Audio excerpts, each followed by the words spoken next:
नमस्कार, मैं हूं अजय कुमार। देश भर की बड़ी खबरों के साथ हम हाजिर हैं क्वेश्चन आवर में।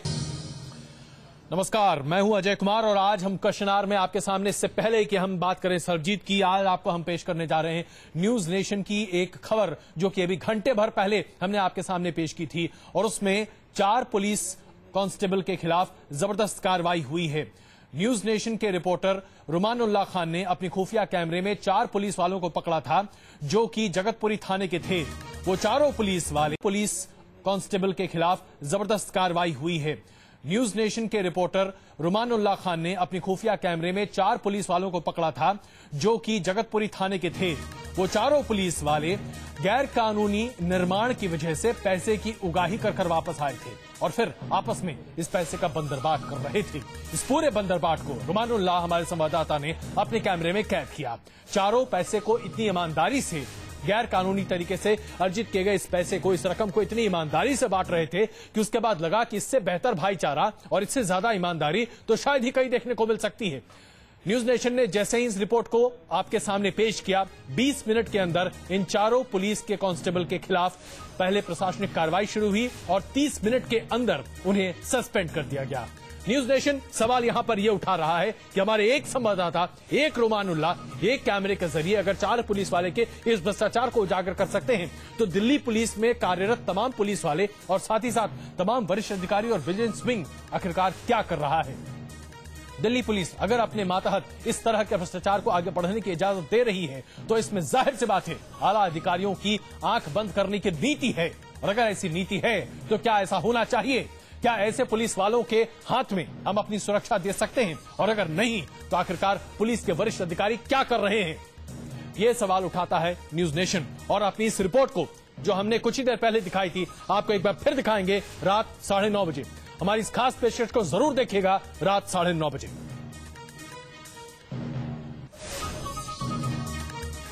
और आइए बात करते हैं सरबजीत की। सरबजीत फिलहाल जिन्ना अस्पताल में भर्ती है। उसकी हालत दिन ब दिन खराब होती चली जा रही है। उससे एक तरह से कोमा में पहले ही डिक्लेयर किया जा चुका है। उसका परिवार वहां पहुंच चुका है, उसकी सलामती की दुआएं मांग रहा है, लेकिन पाकिस्तान से बाहर भेजकर उसकी इलाज कराने की मांग जो की जा रही है, जो उसके परिवार द्वारा की जा रही है, उस मांग को पाकिस्तान की सरकार सिरे से खारिज करती चली जा रही है। यहां पर सवाल सिर्फ ये उठता है कि क्या पाकिस्तान सरकार जानबूझकर इस तरह की बातें कर रही है? क्या पाकिस्तान सरकार की तरफ से यह इशारा था? क्या यह षड्यंत्र था जिसके बारे में न्यूज नेशन ने पहले भी बात की थी कि सरबजीत की जान चली जाए? और क्या उसकी जान के साथ खिलवाड़ किया जा रहा है? और अगर ऐसा किया जा रहा है एक भारतीय नागरिक के साथ, तो क्या भारत सरकार को इस पर आवाज नहीं उठानी चाहिए? देखिए पहले रिपोर्ट।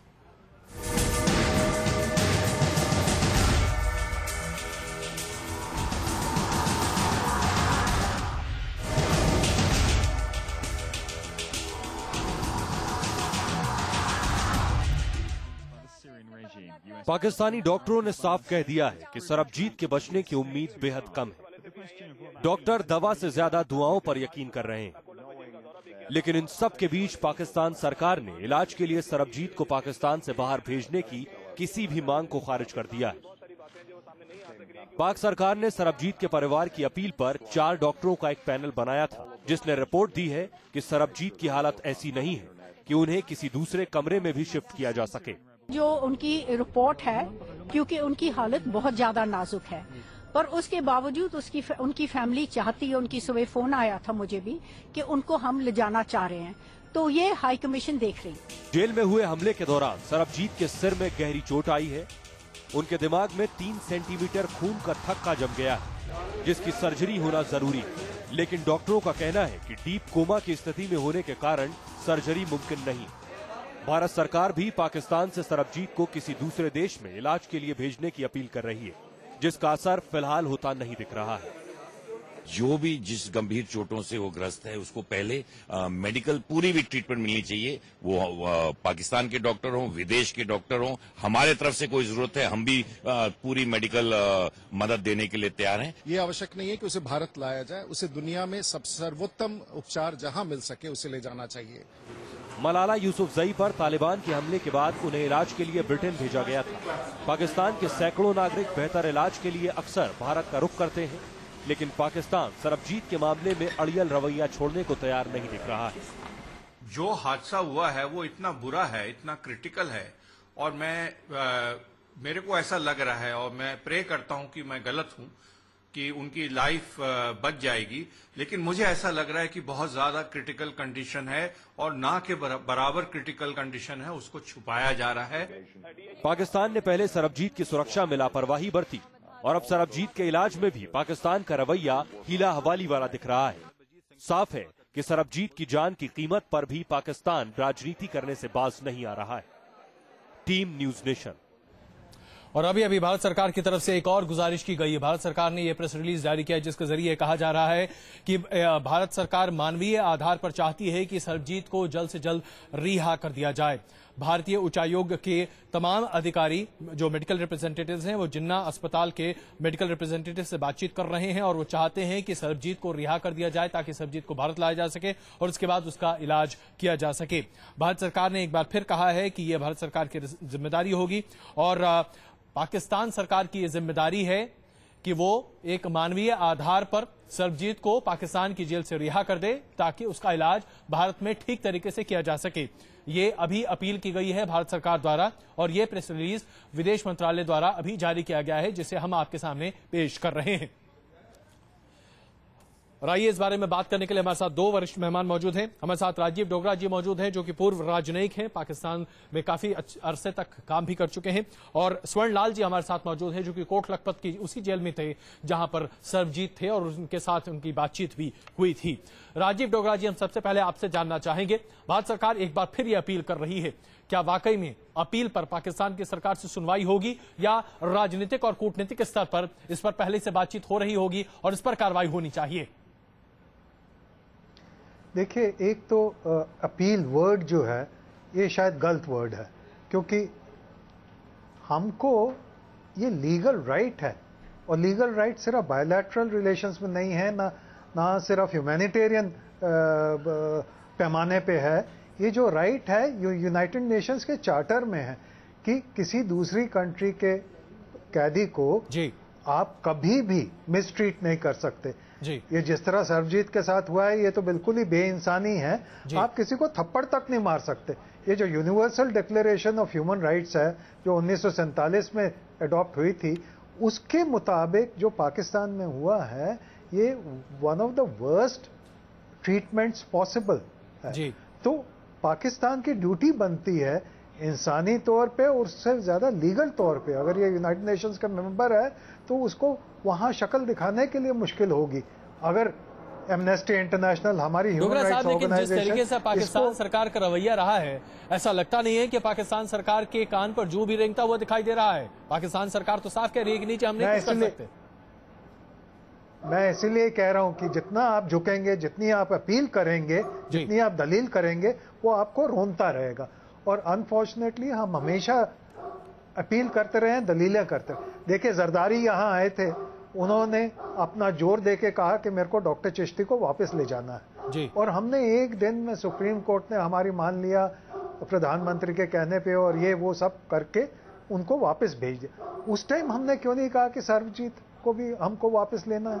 तो हम हमेशा दबते रहे हैं, और जो इंसान दबता है या जो देश दबता है उसको दूसरा दबाता है। तो हमको अपील नहीं करनी चाहिए, हमको डिमांड करनी चाहिए। दूसरी बात यह है कि हमको एक और डिमांड करनी चाहिए जो 4 दिन हो गए हैं और उसका फर्स्ट स्टेप नहीं लिया पाकिस्तान में। हमको डिमांड यह करनी चाहिए कि जो आपके डॉक्टर्स की रिपोर्ट है वो जल्दी से फैक्स करके आप भेजिए ताकि हमारे डॉक्टर्स देख सके कि क्या ऐसी क्या बात है कि उसका ना कोई ऑपरेटिंग प्रोसीजर हो रहा है, ना उसका कोई इलाज हो रहा है, ना उसकी दवा हो रही है, कि एकदम हाथ के ऊपर हाथ धर के बैठ गए हैं कि ऊपर वाला कुछ करेगा तो शायद सरबजीत को होश आ जाए। ये तो बहुत ही बेइंसानी बात है। बिल्कुल डोगरा साहब, जो बात आप कह रहे हैं वही बात लगातार इंडियन टेलीविजन पर, भारतीय टेलीविजन पर हर कोई कहता हुआ दिखाई दे रहा है, लेकिन भारत सरकार है कि इस बात को सुनने को तैयार नहीं है। सरबजीत की हालत पल पल बिगड़ती चली जा रही है। उसे कोमा में गए हुए कम से कम 5 दिन हो चुके हैं और ऐसी स्थिति में उसकी हालत जो लगातार बिगड़ रही है, इसका जिम्मेदार कौन होगा? ये सवाल जिसका जवाब ना तो पाकिस्तान सरकार देने को तैयार है और ना भारत सरकार लेने को तैयार है। आइए आपको दिखाते हैं कि सरबजीत की पल पल बिगड़ती हालत की वजह से क्या क्या हो रहा है और सरबजीत की हालत मौजूदा स्थिति में क्या है। क्या होगा सरबजीत का? क्या बच पाएगी सरबजीत की जान, या टूट जाएगी सांसों की डोर? लाहौर के जिन्ना अस्पताल में सरबजीत सिंह जिंदगी और मौत के बीच झूल रहे हैं। 3 दिन गुजर चुके हैं। मौत और जिंदगी के बीच फासला कम होता जा रहा है। सरबजीत का इलाज कर रहे डॉक्टरों का भी कहना है कि सरबजीत के बचने की उम्मीद धुंधली पड़ती जा रही है। सरबजीत के सिर में 3 सेंटीमीटर से बड़ा खून का थक्का जम गया है, जिसे निकालने के लिए तत्काल सर्जरी की जरूरत है। सरबजीत के सेंट्रल नर्वस सिस्टम को भी काफी नुकसान पहुंचा है। पिछले 3 दिन से डीप कोमा में पड़े सरबजीत की हालत कोमा स्केल में 5 आंकी गई है। आपको बता दें कि कोमा स्केल को 3 से 15 के बीच मापा जाता है। 3 कोमा स्केल का मतलब बेहद खतरनाक हालत होता है। कोमा स्केल में सरबजीत की हालत को देखते हुए जिन्ना हॉस्पिटल के डॉक्टर कुछ नहीं कर पा रहे हैं। डॉक्टरों का कहना है कि इस हालत में उनकी सर्जरी नहीं की जा सकती। डॉक्टरों के मुताबिक सिर पर गहरी चोट लगने की वजह से उनके सिर का मांस सूज गया है और वहां का खून जम गया है। ऐसे में ऑपरेशन करना खतरनाक होता है क्योंकि इसमें ज्यादा खून बह जाने का खतरा होता है। इसी वजह से सरबजीत को विदेश भेजने की मांग खारिज कर दी गई। मेडिकल बोर्ड ने सरबजीत सिंह के 2 अब तक सीटी स्कैन हुए हैं, उसका तफसीली जायजा लिया। उसके अलावा सरबजीत सिंह का खुद तिब्बी मुआयना तफसीली किया गया। सरबजीत सिंह के दिमाग पर जबरदस्त गहरी चोटें आई हैं, जिससे उसका ब्रेन मुकम्मल तौर पर डैमेज हो चुका है और इस हालत में उसका ना तो कोई ऑपरेशन हो सकता है ना ऑपरेशन की जरूरत है।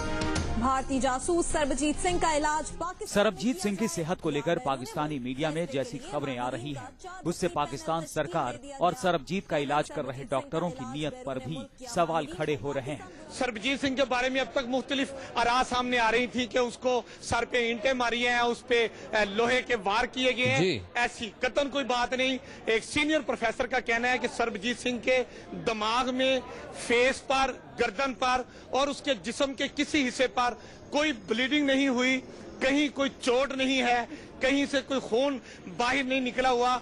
उसको जो जरबें लगी हैं वो गहरी चोटें हैं। उस गहरी चोटों के नतीजे में वो उसकी जो हालत है वो तशवीशनाक है। सरबजीत की सेहत को लेकर पाकिस्तान सरकार की चुप्पी भी उसकी नीयत पर सवाल खड़े कर रही है, क्योंकि सरबजीत की सेहत को लेकर कोई मेडिकल बुलेटिन भी जारी नहीं किया गया है। पाकिस्तान सरकार की खामोशी के इतर डॉक्टरों ने ये कहकर चिंता बढ़ा दी है कि सरबजीत के बचने के आसार बेहद कम है। ऐसे में सवाल ये है कि क्या पाकिस्तान सरकार सरबजीत को बचाने की कोई कोशिश करेगी या फिर यूं ही तमाशा देखती रहेगी। Team news nation. अब इस पूरे रिपोर्ट को हमने आपके सामने पेश किया। इसको देखकर कई सवाल खड़े होते हैं। सर में ईंट से चोट लगी, लेकिन चोट के निशान बहुत ज्यादा नहीं है। यह भी कहा गया कि जिस तरीके से चोट लगी उसके बारे में कुछ कहा नहीं जा सकता। सर्जरी अभी तक हुई नहीं है और मेडिकल बुलेटिन जारी नहीं किया गया है। आखिरकार हो क्या रहा है वहां पर, इसकी जानकारी न के बराबर मिलती हुई दिखाई दे रही है। स्वर्ण लाल जी इस वक्त हमारे साथ मौजूद हैं और साथ साथ राजीव डोगरा जी भी। स्वर्ण लाल जी, हम आपसे जानना चाहेंगे, कोट लखपत जेल को आपने बखूबी देखा है, झेला है और भोगा भी है एक तरह से कहा जाए तो। सरबजीत के साथ जो कुछ भी हुआ है उसके बाद आपको लगता है कि वहां पर साजिश नहीं हो रही है? आपको लगता है कि पाकिस्तान की नीयत साफ है?